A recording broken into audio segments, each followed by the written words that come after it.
What's up, people? My name is Wills, and you know how we do it here on the show. It is the Bro Codes, where we go into the depth of what happens to the life of men and how men reason and what exactly men are thinking of doing.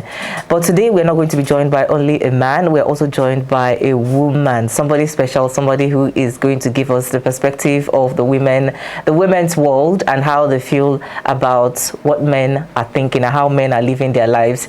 Once again, my name is Wills, and from the right hand side today, I think I'm going to take the introduction from the right hand side. I have with me Bobby Mwokebelu. Welcome to the program. Thank you, Adewale. How are you doing? I'm fine. How are you? Yeah. How do you feel that I'm introducing you first? I feel good, you know. I think you should get into your real character right now, because you're trying to prove like a serious guy here on the show, and I'm not falling for it. Maybe the next few minutes, these guys are not going to be falling for you any longer. Because you need to be in your right character right now. Okay, well, I feel, you know, I feel on top, you know, raise my shoulder. You feel on top of the world. Well, on to my left, I have somebody that is special, somebody that is looking very radiant today, and is going to give us another world view, and in the name of Nacho. Thank you. I'm blushing, but I'm dark, so you can't see the blushing sign. Welcome to the program. How are you doing? I'm good. I just got back from Shanghai. Where exactly is that? Okay, let's keep it. You know the part of Shanghai I went to, you don't really know where. It's in Japan. You know what you made me remember is this. Beijing. No, it's around Japan, very close to India. Both of you stop. Yeah. I think it's in Ikorodu. No. Or in Obalende. We don't do that. Okay. Shit, maybe it's Chinatown you're really coming from. But really, before we dive into the conversation today, we have something very interesting to talk about. But really, I want to ask you both questions. Are you the bully or you are the bullied? Are you a bully or you are the bullied? I'm the bully. You are the bullied. Yeah. You were bullied. Yeah. Are you the bully or you are the surprising? You look like a bully. Are you the bully or you are the bullied? I'm the bully though. Why do I have to bully on my shows right now? I was looking forward to see who is the bully right now, because now conversation is you're the bullied. No, I'm the bullied. Adewale is the bully. No, how can anybody see me and think I'm a bully? Honestly, but that's the thing. You know, bullies don't. Really bully don't show it. It's like I don't show it. But you see the character, yeah. I don't show it, but I do it. But really, just interesting how bully has just been a talk of the town, the conversation around, and it cuts across the all walks of life. It's not only for children in school. We see bully in the workplace. We see bully among friends. We see bully in the music industry. We talked about Mobad and all of that. We just want to see bully something that has to be discouraged in its entirety, and people have to work hard. So, if you could really just share one or two experiences of how you were bullied while you were. Okay, I remember when I went to boarding school. Oh, so this experience of people. Did you go to a boarding school? Of course. Oh my God! It's mostly boarding school. Why you both school? And boarding school life now. All the seniors always want to. Hey, I'm a senior kind of thing, and all. And then I was very soft. I'm still soft though, but then very that kind of thing. So I go on to the bad side of a senior. After it was an only girls' school, so you'd expect that maybe girls would be nice. That's the girls are not saying. Well, sorry to continue on this conversation that women are special. Of course, everybody's special. Women are special and all of that. But women are not so special people. They're just normal human beings that can make mistakes, that can thrive, that can do whatever a man can do. So a woman is also capable of being a bully, just like a man is capable of being a bully. Of course. People think maybe because you went to a girls only school, it's even that girls only school, they'll put your head under the locker. Women are the worst. Check it for any living thing. The worst. Be it dogs, be it snakes, be that the most wicked. Excuse me, I'd have to cut you. Okay, let me just pull back. Really? Even for chickens, male chickens don't chase human beings, but when the mother hen, you know, the mother hen. And that's it, that wicked. No, please. You'd have to, filter your words when you're using women, please. You have a woman on the show. Please continue with your... Don't let us sorry. Please, when you're giving each other's bullet, let me stay away from it. Let me stay away from it, and the blood should not spill on me. So like it was funny. Like it was an only girls' school. I got to the bad side of a senior, and she told me to clear the grass. Wow. Even if they asked 5 people to clear, And the thing is that you could not report to anybody. Like who do you want to report to? So some of my friends actually helped me, but we couldn't finish it. Then she was like, "You're still on this," and I knelt in the sun for hours. Wow. And then, like, cause I was new in the school, I wanted to look responsible. I cut my hair low cut, so the sun was entering into your oblaga. God, I was frustrated. I was crying. I was thinking that was the end of my life. She was like, "Oh, it seems you can't do this. There's this thing they call. I don't know if you went to a boarding school. They call no, I didn't go to. Where they have." I'm looking for a nicer way of pronounce sheets. Like sheets plastered everywhere. Wait, wow. Wash sheets. Wow. But why did you? Oh God. Let's just move. Sorry. They're experiencing PTSD right now. PTSD. Breathe in and breathe out. Breathe in, out. Does that confirm what I told you about women? But Bobby, let's go through your experiences.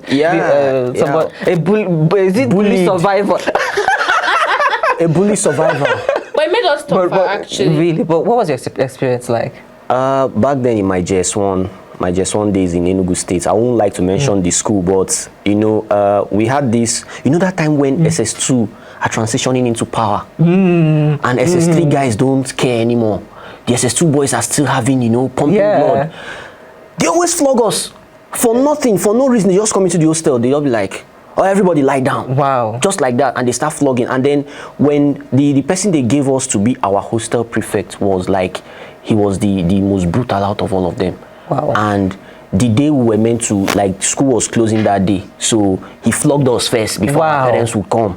And then, from my sweat pores, I saw blood coming out of my sweat pores. Wow. I wasn't injured, but blood was coming out of my sweat pores. Did you report to anybody? That's That's the problem. Let me just share my story before we go ahead to the conversation today. But this is not about me, because I was very, very quiet in school. I don't want to be on the stepping toes on everybody's that could deal with me or anything. But really, when they were sharing our report cards to us that day, so I think they shared with SS3 first, and we SS1 got. They shared with SS1 first, so we got ours, and then it was SS3 time to come and collect the result.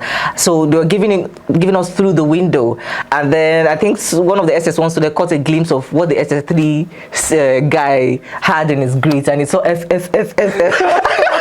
At that time, they always call it beans. They call it beans, like, "Yo, this one don't chop beans, you don't chop beans." So when they saw F, it was all like 5 F. You say, this senior don't chop beans. So 5 plates of beans. Yeah, so you're coming. That guy was dealt with badly, mercilessly, and nobody could help him. And I was just looking at him, he was going home limping. And I'm just thinking, God, if we had a good system, this person would not be in this kind of situation. But it's just the complexity of it, that there's nobody to report to. Or even if you report, the action that they're going to take would not change. I remember one certain time that I reported. I had to. I was like, I reported to the authority, and the woman was paranoid for me that if I did the right thing, I wouldn't have been in that situation. I'm like, oh wow. So it makes you build this stuff of, okay, let me just build a tough skin and take it in. The worst thing about it is that if you report, when you come back to the hostel, it looks like all the SS3 it just seems like everybody will get matter. But that's not the conversation for today.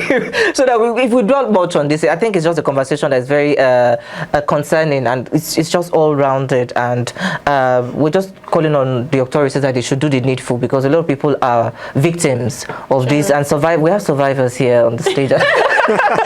Survivors, yes. We're going to the conversation of today. We're talking about being in a relationship with a baby mama or marrying a baby mama. But who is a baby mama in the first place? So I was looking it up before we started the show, and what I read was that a baby mama is somebody who has a child for somebody they're not in a committed relationship with. Have you been in a relationship with a baby daddy or a baby mama? Let me start with you. No. I haven't. Have you? Let's. Actually, I have been in such relationship. Why? You haven't been approached, or you? No, I haven't met anyone actually yet. Give us examples of your dating. No, I actually haven't met anyone who had a child and wanted to date me. But would you know? Would they tell you? That's the problem. No, some guys are actually open about having But is that kids. even a conversation you ask them, that you have a child before I go into I think relationship? it's something to ask, because these days you don't know. Like you could just I remember there was this story that was trending one certain time. This babe was in love with this guy, blah blah blah. I think after about 5-6 months, because they wanted to speed up things. You know, there's this thing about guys that I've learned. When a guy really likes you, it doesn't take him 5 years to know that he can make you a wife. It takes him matter of months. Like he sees you and he just knows that, no, this person, I want to marry this person. Like, but all those other guys are wasting your time. 10 years anniversary, 11 years. Let me not just go there, because that's not what we're talking about. But like in the end, they got married, and then he brought in the kid. And it's like Kids. He actually had 3 kids outside. Wow. Yeah. Wow. It's different. He was procreative. But So like it's somehow like, why not just tell the person? It's now left to the person to decide if I want to be. I hope they were with the same mother. They were the same mother. Different mothers. Please, let's He go was to feeling the did you have any experience of being with a baby mama before? Or did you come close to being in the relationship? Yes. Because it seems something was in the work. Close, but no, it didn't happen. Why didn't it happen? Because it just didn't happen. Why didn't it happen? You're hiding something. No, I'm not hiding anything. It just, you know, this kind of situation where you are close to being in a relationship with someone, and then suddenly you just come on a Monday morning and the girl changes her attitude. It looks like she just realized that this guy is too small for me. You get that kind of feeling. So yeah, I came that close, but it didn't happen. But I have some of the experiences somebody that can be in that kind of relationship should have. Wow. Well, but even before we look at the experiences the person should have, I think for everyone in a relationship, it's not so easy on your first date or your second date. You're asking, do you have a child? Can we? Because sometimes you're in a relationship, just enjoy yourself. So even if the relationship itself is not going to lead into anything concrete like a marriage or a partnership in essence. So are you saying that's a hindrance, just to enjoy yourself? Enjoy each other, let's just enjoy a moment together? Would that be a problem? Because some people have said, for instance, if you are a baby daddy or you're a baby mama, you get your child is your priority, and you're always the second thought to you, and as a man looking at somebody that she already has a child, it's very difficult to say, okay, come out 9-10 p.m. let's go out to the club, let's go I mean, go have a nice time together. That itself is going to hinder you. I've seen somebody, this is not like a film or anything, like somebody that I know who was dating a baby daddy. The girl was actually so responsible in the sense that if he wanted to take her out at night, I don't know if that was right for the kid though, but he takes all of them out. What would you do if a woman, if a girl came with all her children? Like even on the first date, like he took her out actually, but he had to pick his kid from school. So yeah, he went to pick the kid and brought the kid back. So it's like they're all if that happened to you, like, if that happened to you, what would you do? I don't know. It'd be awkward at first actually, because you know how kids behave. Oh, daddy, who is this? You don't look like my mommy. This thing is actually, it's actually something, it's very difficult. It is. I have a friend currently that is planning to get married to one. And there's this conflict of interest between the both of them. It got to the extent when my friend had to say, okay, pick between your son and me. Or take your son back to the village to stay with your mom. And the girl said no, she's not, even if it means she wouldn't get married to the guy again. But the guy loved her so much that he had to adjust, he had to try his best. Okay, now he has gone to the village to pay the bride price. And okay, it's time for wedding. But now he can't do the wedding because there's no money. You know why? The father of the child is looking for custody of the child, and they're currently in court. Wow. Who is spending the money? Him. Hey. For a child he doesn't know anything about. That's exactly where I was going to drive the conversation. So because for a baby daddy or a baby mom that is a relationship, wants to be in a relationship with somebody, what exactly is your relationship between you and the father or the mother of your child? Because that can cause rift. There's this BB Niger person. Was he? I've forgotten her name.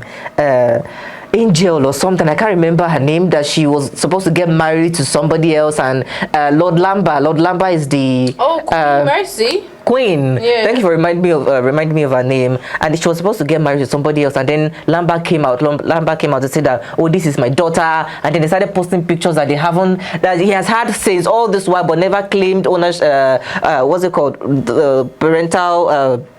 Guardians of the child. You never claimed anything, but immediately this person wanted to move on. That's when you came back to the person's life. So how do you like navigate in that situation? You're about to move on with somebody, you see a baby daddy that you want to marry, and then the wife just suddenly comes around, I want my baby. You can't move on, you can't do anything. How do you do that?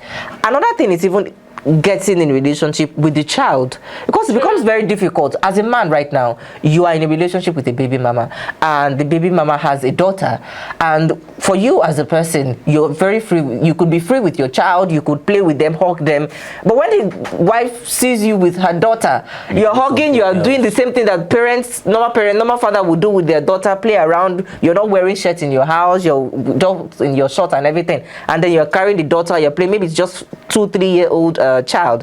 It becomes a problem. They look at you differently, like, oh, am I sure my child is safe with my husband or so? So how do you navigate that relationship with the father, with the child, because it seems very complex for me. It's easier when the child is small. If it's a baby, it's easier because babies don't know much. So once you carry them at first, they'll cry, and after some time they'll get used to you. When they're growing, they're getting used to you.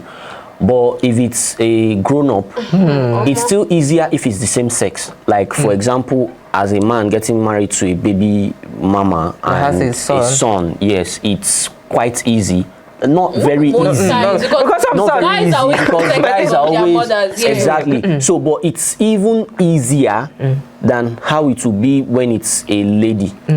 When it's a lady, you tend to see yourself, because you just tend to see yourself being close to this girl too, and you want to be close to this girl to prove to your wife to be that you know you can form a family that it's workable. Because most of the times, women sometimes they'll say, I just want to be alone, I don't want to have any other thing again. And you are trying to prove to this woman that it can work, it can work. In the process of trying to prove that, it looks like you are now going out with the daughter. The daughter as well. That's a complex thing for you. As a woman, it just seems to me like I can't take it. That's what you're thinking. Actually, it depends. You know me, I'm a lover of love. That's the problem. They are this lover. So actually, you're a finished woman with love. Actually, I'm a finished woman with love. So like, if I truly love this person, I could go all the way to make it happen. But like, it's usually very, very honestly, like, without the love, I don't think it's something that I just say. But is love even enough? Because there's sometimes when the love itself will fade away, and you see the real thing when you get into the relationship. That's what I'm saying. So like, if it's not like maybe I truly fell in love with this person, not that I'll just see a guy that has a child and I'm like, oh yeah, it's you that enter my eye. Because like, it's at first maybe the guy is good, maybe he's responsible, maybe he's smart, maybe he's bringing a lot of things to the table, but like, you have to understand that kids, hey God, like, you're going to go through a lot. Because you're going to have to prove yourself to the man that you can take care of his child. Because men are actually very protective of their children, especially if it's a girl. He's going to want to know that, oh, you can take care of this child more than the person who I had this child with. And okay, they're going to be like, oh, maybe does my child like you? Because I've seen situations where the man is constantly like, oh, okay, does she like you? How about this? Try this. So it's like you trying mentally to make the child to like you. You are doing everything to make the child to like you. And sometimes children are stubborn. Children are stubborn. They will not want to. Whatever you do. So it's really very draining and stressful, honestly. It can be another experience that somebody has shared with me, and I wanted us to look into, was the story of somebody. She's a baby mama. She has a son for somebody that they're not in a committed relationship. It just happened, and this man married her. She had she gave birth to 2 other children for this guy, and this man is the one paying the child's school fees, feeding, I mean everything that you do for your child. This man was practically doing it. But the problem in the relationship was that the woman felt this man was using my first son. So for instance, when early in the morning the man might tell him, okay, just go out and wash the car, or maybe your other siblings are getting dressed, okay, just go and get something, go and buy something. And the woman was like, send your other children. Now, why is it only my son that you send? Is it because it's not your son? And the man's argument was like, okay, I'm sending him because he's the oldest. These ones are younger, but he can manage things, he can do things better than the other children would do. I just think there'll be that conflict in that marriage, that when you do something, it will not be judged as though you are doing it for your child. It will still, despite that you're paying the school fees, you're feeding, you're doing everything. One thing that you do that might look certain way to the woman will feel like, okay, maybe you're just using my child, maybe you don't love him, you just love me, and that's the reason you want to be with him. So I don't think that thing is going to be forever there in the relationship. We want to take it ahead. But another thing I want us to look about is the societal and parental or family expectation. How do you convince your family? Because I know a family that would say this is a no-go area. As a man, I'm the owner of my relationship, I'm the owner of my life, and my say is my say. Can you convince your parents or your family like that?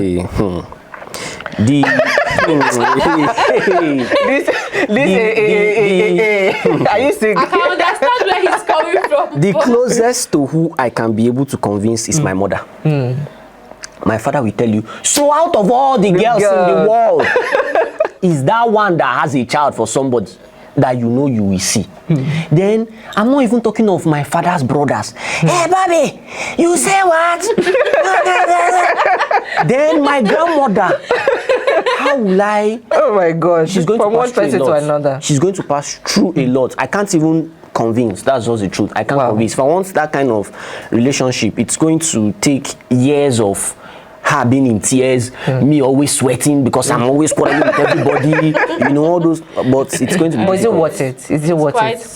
If for your family, for the kind of family you have. If I find myself in love with someone like that, and man, that love really has to be strong. It has to really be strong. If I find myself in love, I think love is enough, because we were talking about and we are like, love is not really enough. I don't think love is enough. I'll disagree. Have you seen a relationship where these people say, okay, go, this thing is just too much, we cannot handle it, but you just see them coming back together? I think love can be the basis of the reason I say love is not enough. Love is all encompassing. It can be the basis of how the foundation of what led both of you together and what will always guide you together. But for that to work, for the relationship to strengthen over time, number one, you need commitment. Number one, you need patience. Maybe you're going to his mother's house and she says, get out of my room. You need patience. So that you don't say, this mama, I can slap you one day. Do you also know that? It takes a lot of things for her to be. So, okay, this is the love that is driving me, but there are a lot of pillars supporting me that's driving me going in this kind of relationship. But those pillars are supported by the ultimate pillar of love. Of love. I cannot be patient if I don't have a reason to be patient. The only reason why I should be patient with this person is because I love this person. So I can take anything the mom or dad does to me because I love this person. So love is enough, but it has to really be strong. Strong one. Very strong. With concrete. Very, very strong. With concrete and really strong. With them go to cement. But coming from your side, what do you think for your family right now? Is it something that it's even, can you even, is it approachable? Is it a conversation you have with them? But if you come home, wait. Okay. Wow, wait. If you come home with the likes of Nedu, who could already has grown-up children. I don't know if that's worse because they're going to feel like, and they just come in. I just come with 4 cars. Like dad, they collect one, mommy collect one. Your two siblings, all of you collect one. But actually, forget. Because I think sometimes money blocks everything. No, we should not just lie. It depends on the family. Yeah, it also depends on the family. Because there's a family that won't take that. Okay. Some families will take it. Okay, let me tell you, a typical of my family. My family will take it and be like, but Bobby, did you say, are you sure? Can't you just tell her that? Politely tell her that it's not possible. But they are collecting leave the car. Just leave the car. Because what they and then when they come next tomorrow, top it with 1 million, give me all your account. They will keep quiet.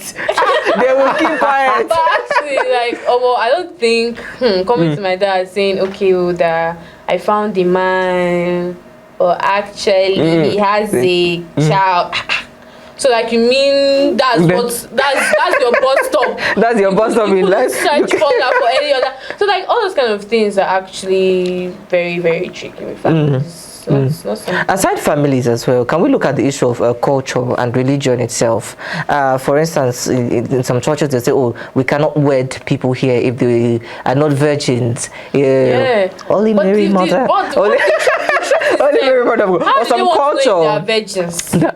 Okay, but you're not supposed to lie. You're not allowed to lie. You're not supposed to lie. Ideally, you're not supposed to go there and lie that I'm not a virgin. But all those people that are getting married in church, are they virgins? Both male and female. No, because how do you want to know? Is that a test? Does the pastor go? Like, oh my God! How did that happen? But we should just try to get something clear, right? For churches that say they can't wed someone if they're not virgins, they're not virgins or they have a child. I think they should be mushroom churches. Yes, standard. That's churches. Yes, that's a very bold statement. Yes, mushroom churches. The Catholic Church, which I'm a member, or any other church I know, Anglican, all these big Protestant churches, they don't do that. Even if someone has a child or the person is even pregnant, you see them putting on their wedding gown and they get married. But some churches can go as far as saying, okay, if she's pregnant, because that's the only way they can prove that she's not a virgin. If she's pregnant or maybe she has had a child before, she will not wear white but will wear pink. Why must she? Okay, I don't want to go into any religious debate right now, any cultural debate, because everybody's entitled to their own opinion about their religion and their culture. But it's why something as sacred as marriage itself, why must it be at the mercy of somebody else? If I'm in love with you and we're in a committed relationship, whether you have 2 children or 3 children, I don't care. I want to get married to you, and then I'll not have restrictions. But in the Bible itself, they said, thou shalt not kill. That is the Quran itself, they said you must not kill and all of that. So what if you've had this child and you did an abortion? That means you've killed. So they wouldn't even mind, perhaps you've done an abortion before or not. The conversation would then be that, do you have a child or not? I think all this thing is just very complex, that I would not give my relationship. Of course, I will follow all the doctrines of the God, the family, the tradition and everything, but I would not give my love, my relationship, my long, what do they call that thing? Happily ever after at the hands of other person to make the decision for me. If the church is not available to do the marriage, you can go to a field, you can go to the bar beach, go and do your wedding there. I don't like, do you think must even be at the church? Is white wedding even something that is even what's it called, sanctioned in the Christian religion or the Islamic religion? As long as you have witnesses, as long as you have a spiritual guardian that would come and bless the marriage and all of that, and both families have agreed that you should get married. Even some people, family do not agree, but they move on with the relationship. So I just think that everything comes down to you making that decision for yourself. Is this something you want to do, and the consequences of that of that decision that you want to make? I like the word consequences because it's when you are talking of family, even if family is not aware, you can go on. If you don't, it shouldn't be in the hands of another person. It's not that easy. I know it's not easy, especially, but are you doing it knowing that there are consequences to it? Okay, especially in my culture. I'm an Igbo man. Honestly. If I go to take a woman and her family, especially if she's an Igbo also, don't approve of it, and then I take this woman to court, we wed in court, we have our wedding elsewhere in a field, and if number one, in Igbo tradition, you don't get married to just the person, you get married to the family. Now, if I'm not married to the family, if I'm not married to the family because I didn't get their consent, if anything should happen to that girl, God forbid the girl dies, I'm finished. I think a lot of things we just still go back to the olden days, because I can argue against it that whatever happens to her, you're lawfully wedded.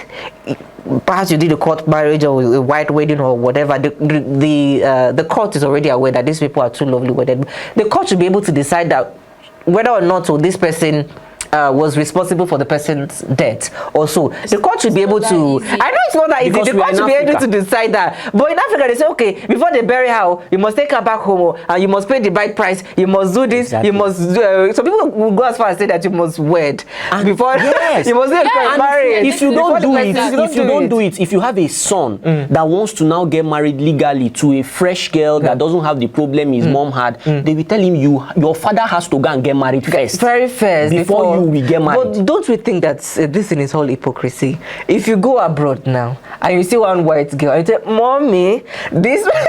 If I marry this person now, this person will give me a green card. Oh, I'll become a citizen. Now the mommy go tell you, my daughter, I'll be my son. Stay in that marriage, marry the person. She will not even ask if the person has 2 children or not. But even if you tell her that this person has children, but if I marry, my life will change. So are we looking at, okay, because they are higher people, they have a society where, not higher people, but their standard of living is better than ours, and we look forward to being in those countries. Don't you think it's then hypocrisy? If that can be acceptable by the family, because we've seen a lot of white people marry Nigerians, both male and female. You find out that same parents that will tell you, yes, stay in that marriage, they'll now tell you, before the call ends, they'll tell you, but I will keep your African wife. Actually, yes. Because they don't believe you are married there. You will come back and marry your real wife. This is your real wife. Who actually did something like that. He married a white man for the green card and stuff. He came back. You know, there's a time frame for this kind of marriage, so that it doesn't look like it's a fake. Yes. So he stayed that period, blah blah blah. Came back. I still married Nigerian Yahoo, but the Nigerian Yahoo is here. So he's switching the two. But I'm sure the Nigerian wife would know that there's another. She knows now. Everybody is like, it's for the money. The Nigerian one will know. I know one that the Nigerian wife knows when the white one is coming, because it's the white one that built the house here, built the business. When she's coming, she will leave the house. And only the man will be alive. Immediately she goes back abroad, the Nigerian wife will come back. Hi. This is complicated. Lastly, before we go into our game session today, let's talk about in the beginning you mentioned that this person came in after the marriage. The man came in with his kids. How many kids is acceptable? Is it just one? Is it just two? What if you see somebody that you're so in love with? Of course, you know that the person has one child for somebody, and then as that thing is coming into full relationship, you now realize that other child that they say is my auntie, cousin's nephew's brother, you now realize that this person is still their child. So what is the deal breaker for you? Even though you're going to go in relationship with that person, you see that one is acceptable, is two a deal breaker for you? Even one is a deal breaker. I'm still trying to manage one. You are giving me two. I can't even manage two. Wow. Two is too much now. Two is the crowd. Were you not okay with the first one? The first one happened. The boy did not pay your bribe. You still went for second one. But life happens. Life happens. So natural. Actually, life happens. But yeah, to me, it's just one. I can just manage one. You can manage one. I really can't go past. What if you one? Okay. I mean, I'm saying if I can manage two, but the two is from the same person. It's not really about being from the same mother or father. It's about the number of kids. Is it a financial aspect that is not in, or just I mean, you have like 3 kids outside. You're supposed to have money to take care of them. I mean, no, it's not me that is going to come and use my funds to be taking care of them. Not that I can't do that, but I'm just trying to say it's like kids have every child has their different way of reasoning, different way of accommodating somebody.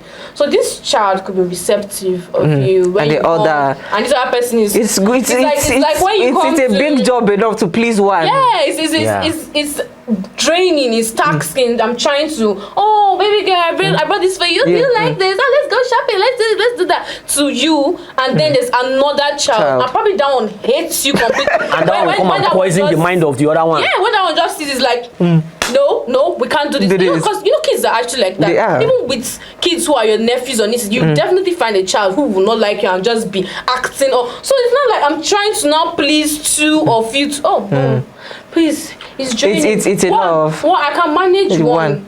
And that one is too much. By the grace of Jesus. You can't even manage anything. Why are you saying two is too much? One is already too much for you. But let's go into the game session. So this is this or that, where you get to choose either of the two. So I'm going to pose a question to you. You tell me which of the side you will go for. So, Bobby, that thing that there wasn't drum roll. All right. Okay, for number one, if you marry a single mother or a baby mama, would you rather take in the child in your home, or you have the child go to his or her parents? You marry a baby mama, the person has a child. When you get married, are you bringing the child, your wife's child, to your home, or you say, oh yeah, Alele, go to your papa house? To their papa house or to the parents' papa? Whichever place you want to send them to. They should just go somewhere. They should just go. You don't want them. Okay. What do you have against the children, for Christ's sake, buddy? I don't have anything. They should just go somewhere. Bobby's giving me a cough. Sorry. Bobby, you're giving me a cough right now. Sorry, but they should just. I don't know where to attack you from. But let's move ahead for you. With me, yeah, I could let them in. Yeah, I'd want. I'm this receptive, loving. I love this family. Until they bring you 5. No, that's why we said 1 initially. 1. So with that 1, yeah, of course I could manage. The economy is tough. They should stay somewhere. They should stay somewhere. The economy part. Because as a man, you have to pay for the child. Yes, she's a woman. She doesn't. She's a woman. Okay, that's something. You pamper you and all of that. No, not like that. But really, but we know what we are passing through, eh? Oh, really? Yes. Yeah, really. So secondly, would you rather have a public or a private marriage proposal? When you're proposing to your private, really. In fact, inside the room, hidden. Wow. Because I don't want. What if she says no outside? Say yes. Say no. I've seen people embarrassed. Some can say yes outside. Come inside and tell you know what's interesting? So one guy, maybe I thought it was a skit. He took that to on the boat ride, and then in the middle of the sea, they said, "Okay, would you marry me?" And the guy said, "No." He said, "Oh yeah, jump." Leave my boat. It was a skit, but it was just so funny. Yeah, but just it can be very embarrassing for me. Even to I would never do any public proposal. But what for you? Would you? But I think women, they like the paparazzi. Well, actually, I'm a private person. I like don't get it twisted. Of course, I'd want the roses. I'm not saying like Bobby said. It can be glamorous. It can be glamorous. I want that glam, but I want it privately. I don't want to have cameras everywhere. Oh yeah, there could be cameras for like keepsake for us. Not that you bring all my family, all your friends. There will be crowd, the restaurants, waiters, everybody's there shouting, "Oh, yes." Like because I get surprised easily. So like at that point, I'm even shocked. So, like what if the person that you just want to? What's happening? You just want to and leave. No, I just at this point, I just want something private. Make it glamorous. Make everything beautiful. Go down on your knee. All right. And put in the finger and tell me, will you marry me? And oh my God, baby, I've been waiting for this. Oh yes. Then we take the picture. Then I snap my hand and share it on social media. All my friends. Soon to be bride, guys. Taken. Then we start doing the stuff where ladies, when they are newly engaged, to start, they want to drink tea with the cup, and they're like, yeah, exactly. Everything was out, so they want to pat their hair. They're like, okay. This seems like, Let's move on to the next question. Would you split bills with your partner on your first date? No, kwa. No, it's embarrassing. It's embarrassing for a guy because you have to. Some people will say whoever initiated the date should pay. But I don't think no. For a guy, I think it's belittling. Yeah, it's for a guy, even for the I'll first, take the bill. All the dates, if you have to pay, except she initiates the date. Okay, I want to take you out. No, if your babe wants, maybe you're in a committed. Calm down. Calm down. You're in a committed. How can I pay for all the dates? So okay, she will initiate date before they pay salary, and I will pay for where? Okay. So when will you start paying? When will you start splitting? No, or maybe she pay on the first day. Okay. Pay on the second day, but that time, that time of the relationship when we are now very, very used to each other, then I cannot be like, babe, there's no money in the account. There's no money account. So if you are taking me on this date, bills on you. Bills on you. Say, yeah, bills on me. I should pay. Will the bills ever be on you? Okay, not that I have an issue with paying. I could take my guy out. Don't get me wrong. But like paying on the first date or splitting, it's somehow. So like a guy asked me out first day, oh baby, I want to take you somewhere nice, somewhere maybe Cappadocia. I want us to go have a lovely dinner. And I'm like, okay, and I dress beautiful and I get there. So people say my dressing itself is the payment. We eat and we drink, we have fun, and then they bring the check, the bill, and you're like, oh babe, so I ate this part. You should pay this part. Maybe you ask for takeaway. Maybe you ask for takeaway. How does that work? I mean, at the first day, you should be able to impress me, like pay everything. Even ask me, oh babe, do you want something else? Take out? Do you want to take out? Oh no, I'm fine. I'm filled, babe. Thanks. I had a lovely evening. Not that you tell me. But subsequently, is this something that women should? Subsequently, I mean, I don't have an issue. I really could. My love language is spending. Do you understand? If I love a guy, definitely I could just, let's go somewhere, let's go grab something. It's something that I do on a normal, even with friends. But you know, some saying, ladies will say their love language is spending, and it's not coming from their side. When it comes from their side, you receive singlets and boxers. But we have to go ahead. I'm not like that though. Come on, please. But like, we have to go ahead. So this one is on the more serious part. Would you go for a PhD abroad, or you take a well-paying job in Nigeria? PhD abroad. PhD abroad. You will study for 10 years. No, abroad. They cannot do that to you abroad. There's no strike. You know, you do your PhD 1 year, 2 years. Which 1 year, 2 years? I beg you, just want to jackpot. You would get a job in Nigeria because with the money is entering my account steady. Like this, the money with the talk. Go to PhD, can't go to find. When you say well-paying job in Nigeria, how much is the salary? 500K. What would be a well-paying job for you in Nigeria? In Nigeria, what amount? 2.5 M. Okay.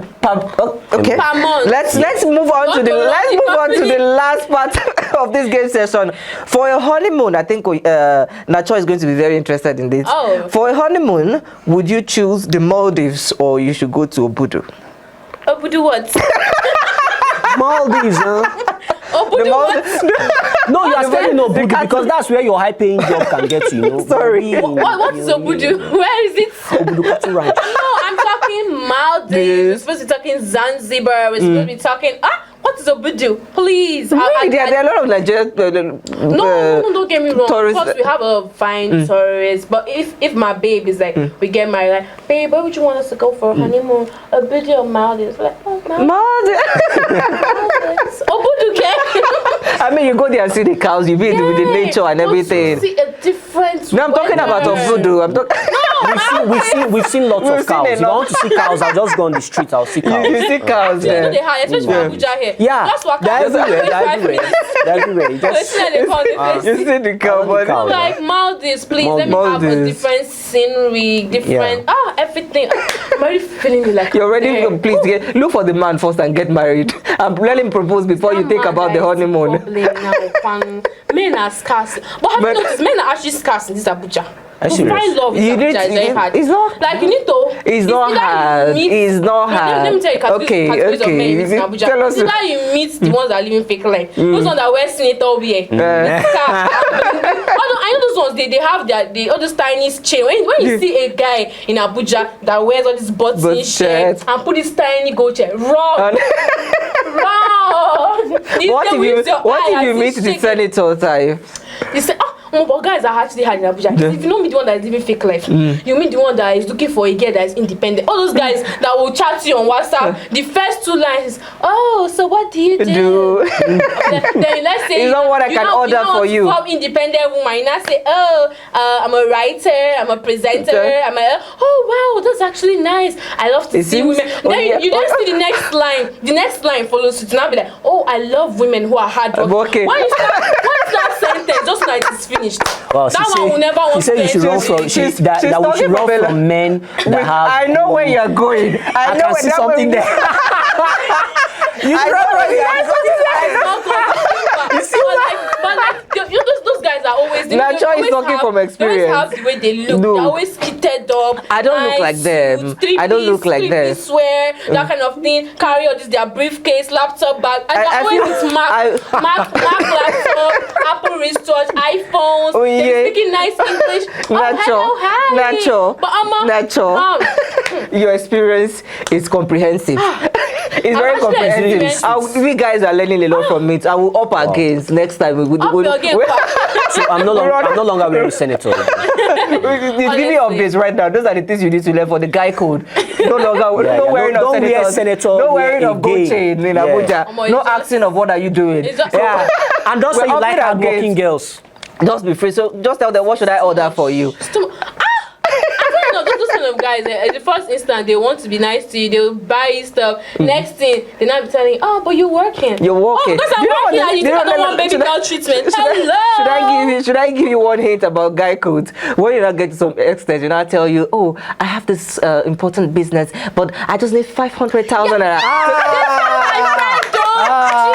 how we cannot go into into that story. No, wait, We cannot go into that story today. They found my friend, those kind of guy. She was like, oh, like the girl was actually very fine. When we saw the guy's picture, like, oh my Those God. are the guys you I was fall like, for. you have won jackpot. I was actually so in love. I was like, this guy. Why am I releasing the guy costume? Everything. Took her out, spent money on her. You know, like because he's into real estate. Yeah. He was like, oh yeah, that actually something happened, blah blah blah. He needs just a few cash from her. He's going to pay out because it's someone that actually has been treating you right. So of course you won't think okay, twice. so just, and then you start calling. Money. This girl went to collect advance from office that time. Now collected loan. Gave the girl. She was like, because she gets get like triple of money. That was told her. She gets get her triple back. And that was the end. Became unreachable. Wow. And the house now he took her it would to. be. That is when I knew how that guys are ever. The house he took her to is rented. We are not errors. We are not. They put frame. You know, there's this rented apartment. Nacho's experience is comprehensive, and I think Nigerians are willing to hear and hear and hear from you. Is not, so maybe that Obudu that we find love. But it's not Abuja. Nacho, we have to end the show right now. It's been wonderful so far. We have to cut the parts. Editors, we have to cut the parts where Nacho is dishing it out to us. To women, we need to come out on top with this conversation. But that's where we draw the curtain of the conversation today. Thank you so much, Nacho and Bobby, for being a part of this conversation. Don't worry, I'll give you one baby mama. She's very... I don't want. She has the that you love. Want. she has all the features. I don't want she has all the headache. features that you would like. So tell us in the conversation as you reach out to us on all our social media platforms. Is it something you would do? Would you marry a baby mama? Would you even date a baby mama? Would you be in a relationship with a baby mama? Also tell us, are you a bully or you were bullied in school? Or whatever aspect of life that you experienced that. My name is Wills, and until we come your way next time from this table, I say bye for now. Peace out. Hi.